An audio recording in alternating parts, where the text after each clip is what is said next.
still talking about the different forms of magic. Kanina card tricks ang nakita natin. Ngayon naman, everyday sorts of magic. We have again yung kating patikim this morning, si Anthony. Hi, Anthony. Hello, Anthony. When it comes to everyday objects, like what you showed kanina, coin. Coin. Panyo. Panyo. How about this one? Ano tayo? Coins pa rin. Coin purse. Kasi di ba, kadalasan, cards, ginagamit ng magician cards, kilala sa cards. Pero normally, minsan mahirap magdala ng cards eh. Then, pag wala ka dalang cards, mahirap mag-perform ng card magic, wala ka dalang cards. Kaya mas maganda yung, para sa akin, coins, kasi lahat ng tao is may dalang coins. Ba't mo naman pinili yung everyday objects? Yung iba kanina cards, di ba? Pero sa'yo naman everyday. Ba't naman everyday sa'yo? Sikreto lang po natin to. Sikreto. Natin lahat, mga kachika. Kasi tamad ako ng bit-bit ng gamit. Yun lang pala. Tamad. Anyway. Okay, sige. Then, meron ako mga paboritong coins. Kumbaga, mahilig ako mangolekta ng coins. Yun yung ginagamit ko yung mga lumang coins. Yung mahal ba yan? Yung malaki? Ilang taon na kami, ma'am? Thanks a lot. Kasi, siyempre naabutan na natin itong coins na to, di ba? Ewan ko sa'yo, pero ako parang hindi. Yan ang sa old 1 yan yung 1 peso coin. coin. Anong year? Nakatatak naman dyan. Sa likod po, sa likod na tak. 1972. Ay, wala pa ako dito. Wala pa ako dito. Abutan ko na to eh. Di baka ikaw, kami hindi. Okay, start na ako ng trick ko dito sa tatlong coins na to. Okay, yung coins na to medyo problemado.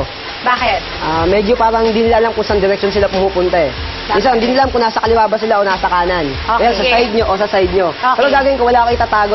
Wala kayo cover, gagawin ko lahat nakabukas yung kamay. Para sa kasiya, siya nakangiti niya, wala pa akong ginagawa. Okay. Okay, ma'am. Okay, yung coins, ba sabi ko mag-search sa left, then punta sa ibang direction ngayon. Sa left, punta sa right. Pero hindi niya alam kung saan siya. Okay, parang ganun. Okay, parang masyadong nakatingin si ma'am. Okay, minsan ginagawa natin dahil sobrang bilis, low lang. Yung coins nag-fly from here to here. Pero minsan may mga tanong kung paano ginagawa doon. Paano may tanong paano ginagawa? Kung yung coins ba daw talaga yung nagpapalit. Miski ako nalilito eh. Minsan hindi ko alam kung isang coin ba dito o dalawang coin dito o isang coin, dalawang coin, dalawa. Miski nakakalito. Kasi iniisip na kung yung coin ba daw yung nagpapalit o baka daw naman daw yung kamay yung nagpapalit. Pero wala namang sense kung yung kamay yung nagpapalit, di ba? Okay. Kasi iniisip na kung paano daw ginagawa. Minsan ginagamit daw yung magician yung sleeves nila para pumunta yung coin. Pero wala, old school na yung gumagamit ng sleeves eh. Kaya para sa inyo lahat, gagawin ko ito yung pinakamabilis paano siya ginagawa. Okay, kataas ko lang yung sleeves ko, nakataas na. Okay, sa tayo dito sa coins na to, sa last coin, kailangan mo lang daw ditong gawin sa coin ito, kailangan mo daw i-blow. Yung coin na pag below, masyadong lumili at pag hinagis mo, di nakita nyo sa likod, dalawang coin, sa harap makita nyo tatlong coin. Kaya ayun yung trick ng 1, 2, 3 coins. We're trying our hardest to catch him, but it's not working. Na ako ng mutay. Mark, we'd like to call on Mark. Before let go Yes. of Anthony. Saan po? Gaano katagal ka na nag-magic? Around Anthony, just take... Yeah, say. Para may bantay si Mark. around Ako na yung mag grade 6. Since grade 6, anong grade ka na? Tapos na akong college. At tapos na, What diba? is your everyday I object? have here they call this an acrylic ball. Normally, it's a normal ball. Pero sa hands of mga magicians, somehow naging magical siya. Okay. The trick is this. Watch.